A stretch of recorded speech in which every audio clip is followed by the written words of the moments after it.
Hey everybody, Sarah here. So I was just thinking about something that I feel is really important just in, day-to-day life and dealing with the law of attraction and everything. And that just whatever you want to call it, even if you don't believe in the law of attraction. But I just think living your best life actually involves one key component that a lot of us forgot during our formative years, and that is imagination. Imagination is an incredibly powerful tool. If you think about it, when we were young, it's almost like, yeah, we were kids, but it's almost like in some ways we were more evolved. I mean, can you just remember sitting out in nature and remembering something in your head, like that you really wanted, and just kind of like imagining it and feeling excited, and you could go to different worlds and you could be different animals and different things. Well, what happened is that we started getting inundated with everybody's realities, everybody's truths, everyone's projections. And when that happened, we started to go into like the daily grind mode and more of an anxiety state. And it happened to a lot of us. And that's okay. But the cool part is your brain doesn't know the difference between something that really happened and imagining something. So just imagine what you can do with some of your limiting beliefs that you have. I challenge you to write your limiting beliefs down in a notebook and imagine a better way. Imagine a world where men are supportive and helpful.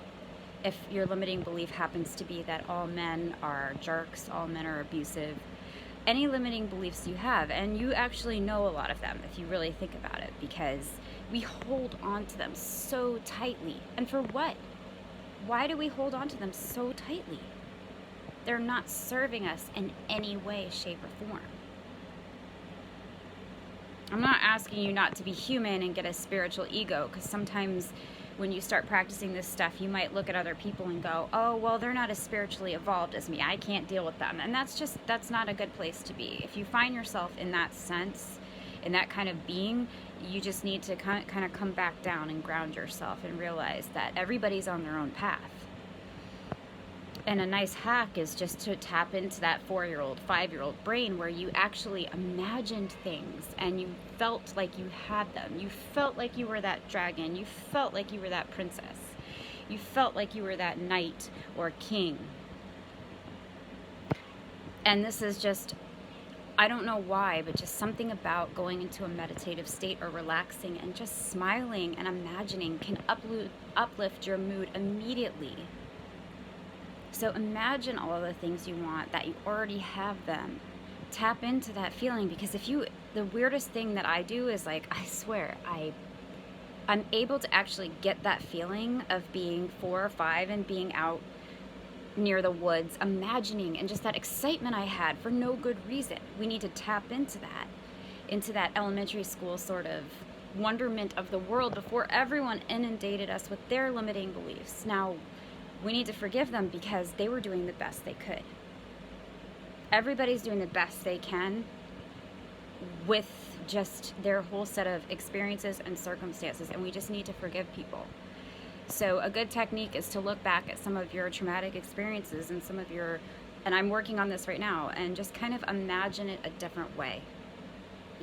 Bring yourself back and imagine it a different way. Kind of reframe it so that you look at it a little differently, because the more you practice this imagination thing, it just works for so much. If you're looking for your twin flame, if you're looking to make new friends, if you're looking for more money, whatever, if you just imagine it and put yourself in that state of excitement, that same feeling when you just were certain of something and it just felt real, even though it might not be right in front of you.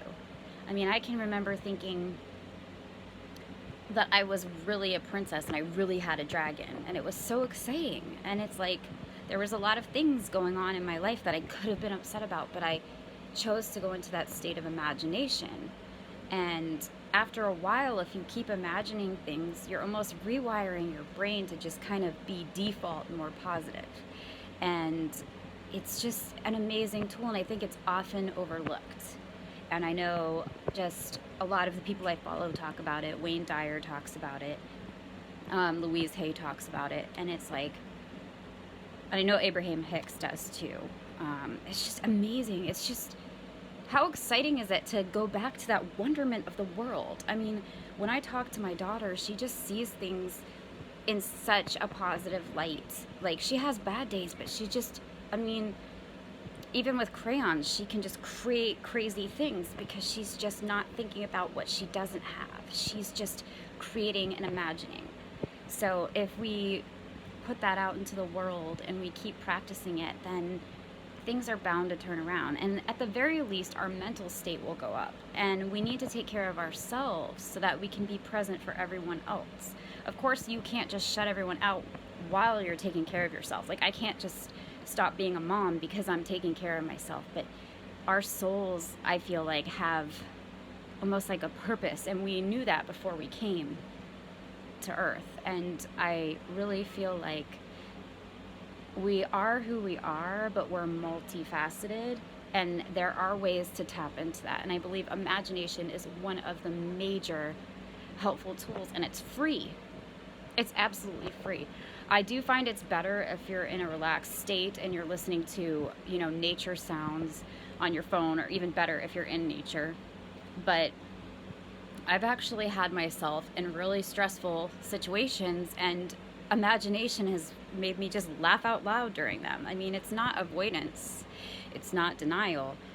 You have to get your brain in a good place, and you have to train yourself and take advantage of that neuroplasticity, or you're going to keep getting aches and ailments and pains.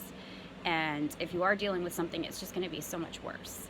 And my grandmother, I just think about my grandmother all the time. She was just so positive, even when she had like 2 different types of cancer. She was so positive, and she painted, and she sat out in nature, and she saw the wonderment in us, and she tapped into that, and she told stories and had imagination. And that is why she kept defying odds and living longer and longer. My aunt, who had a huge hand in raising me, always talked about like spiritual and esoteric stuff, and just her imagination, her positive affirmations, her positive way of thinking and seeing humor in situations and seeing the good in everyone, it really profoundly affected me.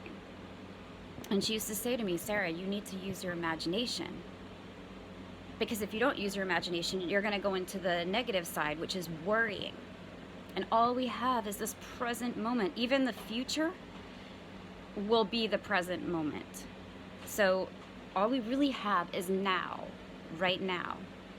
And, you know, if you find your mind wandering, try to imagine good things.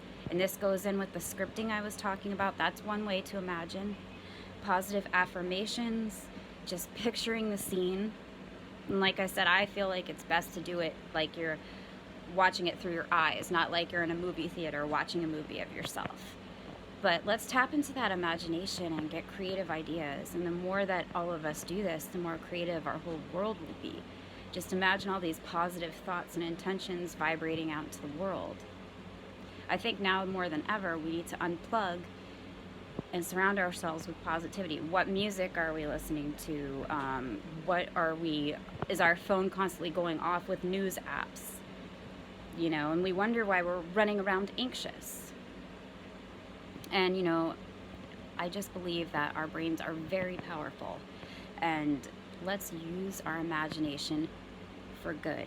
I would say out of anything, like on my personal journey, like imagination has helped me the most, because somewhere deep in my soul, I believe, and this has talked me off a ledge several times, and it's just a very powerful tool. If you really just sit quietly, or even if your kids are running around, just get yourself into a state and think, I can remember being a little child. I can remember what it was like to be excited, to pretend.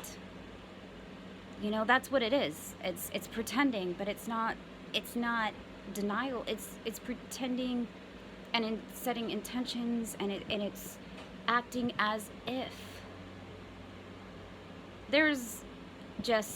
There's no way that you're gonna manifest wonderful and brilliant things if you're walking around with a totally negative mindset all the time. It's going to be a lot harder.